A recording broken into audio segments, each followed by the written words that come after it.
Hello everyone and welcome back to a brand new video, and welcome back to what is probably still my favourite sim in 2025. Yesterday, for about the first time in 3 months, we return here to Automobilista 2, because today we're going to be heading back to the Austrian Grand Prix, but not only to the Red Bull Ring, but to the Red Bull Ring back in time. Yes, this game, of course, as I've mentioned many times before, has a massive variety of F1 cars, but also a massive variety of F1 circuits, and that includes the original Österreich Ring here inside the game. Now, I've said it before, and I'm going to say it again right now. If you're on PC and you've never played Automobilista 2, get it the next time it's on sale on Steam. If you're a fan of the F1 games, if you're a fan of like Formula Racing, this is the best game on the market to give it a whirl if you're on PC. The amount of content, the sheer variety of content, and also the mods kind of abilities with skin packs and things like that, I think is absolutely phenomenal. Of course, if you're new around here and you want to see more AMS2 content as well, please do make sure you hit that sub button, make sure you get yourself subscribed. I want to kind of do a few more of these themed videos throughout the real-life Formula 1 weekends as we make our way through the rest of the season as well. But yeah, without further ado then, I think what we're going to do first is we're going to head to the circuit in a car kind of its time, and then we're going to do the race in a modern car as well. So yeah, let's do this thing.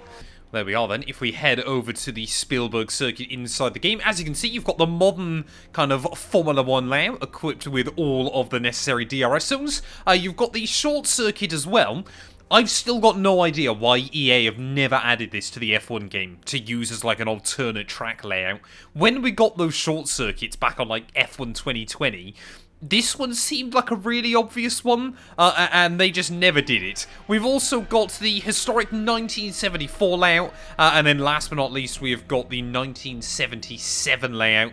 These two, fairly similar. You can just see there's a bit of a chicane at the first corner, so we're going to take on the original high-speed one. 9 corners. The circuit is, I believe, just over a kilometre. Yeah, 1.5 kilometres, so about a mile longer than the venue we get today. But if you've never experienced it, it's a bit of a roller coaster. Well, here we are then heading out onto the circuit in our gorgeous McLaren MP4-1. Yes, ever so slightly more modern than this circuit. This car, I think, was 1984.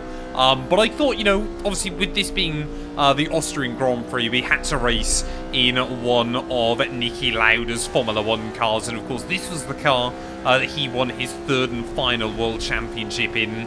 Let's not forget, Niki Lauda is still the only driver to have ever won a championship with both McLaren and Ferrari. So, yeah, quite an impressive achievement. And, of course, Austria's best ever Formula 1 driver as well. Hence why Turn 1 is named the Lauda curb nowadays. But, yeah, this car, though, 5-speed gearbox. I believe it was turbocharged, but I could be wrong on that one. Top speed of about 190 miles an hour.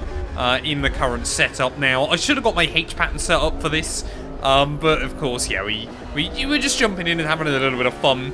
I definitely, at some point though down the line, need to do a kind of full-on career mode on this game, or at least we'll do some like classic F1 seasons and things like that. I think once I've finished like the F1 Ultimate Career Mode on F1 2020, then I might have to jump in with this game as well. But oh, just see there, it's definitely no turbo. I've just remembered there is not a turbocharger on this car, because you would certainly notice it on corner exit when the wheel spin is just lighting up ridiculously.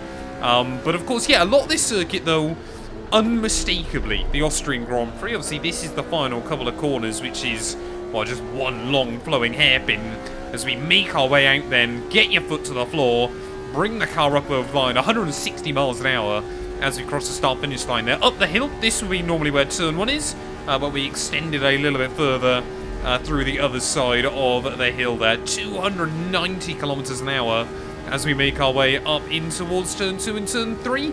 And now we've got to really hope that those tyres are going to have any kind of temperature in them. Braking at the 50-meter board, bring the car down into 3rd gear, try to avoid that curbing on the inside, and then carry the car up over the top. Again, this will be about where the modern turn 3 is. So now we're making our way up over the top of the hill.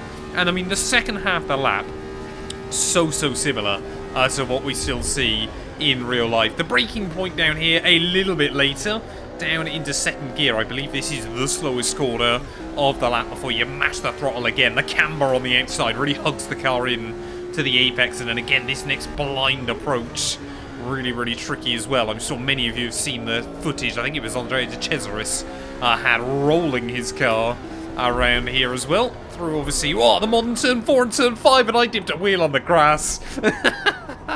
And, oh no, I've hit the barrier. I don't know if we picked up damage from that one. I think luckily I've got damage turned off in this one. But we're kind of just spending our time now in with the sunflowers, in with the daisies. Oh, dearie me. Let's see then this time around if we can actually nail this double left-hander. I must admit, yeah, the Austrian Grand Prix, though, it's always been quite a simple circuit in Formula 1. And I think it's done a pretty good job of kind of showcasing that, you know, more complicated is not always better in Formula 1. You know, this place is, you know, 9-10 corners still on any layout you go here. And it's still brilliant fun. I'll also give it credit. Maybe it's just the AMS2 version of it. Whoa! But it's also very smooth. I don't know whether the track was actually like this for the most part back in the 80s and 70s. This is again getting a huge four-wheel drift through the final corner, but yeah, it's very smooth. I mean, you can feel the suspension still working away underneath you, but it is very impressive here. Just kind of, if it was actually like this back in the 70s and 80s, then fair play to them. Better than any road I still go on here in the UK, even in 2025 there. So, I mean, listen to that, revving out to almost 10,000 RPM. Well, as we make our way up the hill, as again we get a huge slide. I am not well adjusted to older tyres in Formula 1. I mean, the tyres were basically just there to connect it to the road, and there wasn't much downforce or anything else. Let's head though into our modern Formula 1 machinery, and we'll see what it's like to try and do a race here in a modern F1 car. Well, here we are then, 20 Formula 1 cars down on the grid, but I've decided now that we're going to do the 1977 layout with the chicane at the first corner, just to see how interesting this one is going to be. But yeah, these modern Formula 1 cars though, inside AMS2 was, well, everybody there slowing up a lot more than I was expecting. This chicane, yeah, a little bit tighter than I was anticipating then, but certainly will do the job as to slowing everybody down in towards those first couple of corners. But yeah, this car, like I said, you know, and as I've said so many times, Automobilista's version of kind of the modern ground effect car, so fun to drive. As I mean, you can already see there on that right-hand side tyre, I have flat spotted it ever so slightly, so kind of that level of immersion, and you will feel it ever so slightly through the wheel as well, as we try and smoothen that out down in towards turn 4 and turn 5. But I mean, this is the kind of circuit where you want to come to in a modern ground effect Formula 1 car. Obviously, you know, this is where these cars shine, is the high downforce cornering, you know, that high speed apexes, things like that. And obviously just trying to stick to the guy in front of me early on. Well, they definitely break a lot more there than I was expecting them to. So we'll try and see if we can get a run down in towards the final corner now. I don't expect the final corner to be flat out, but I certainly think it's going to be very quick there. It's down the inside we will go.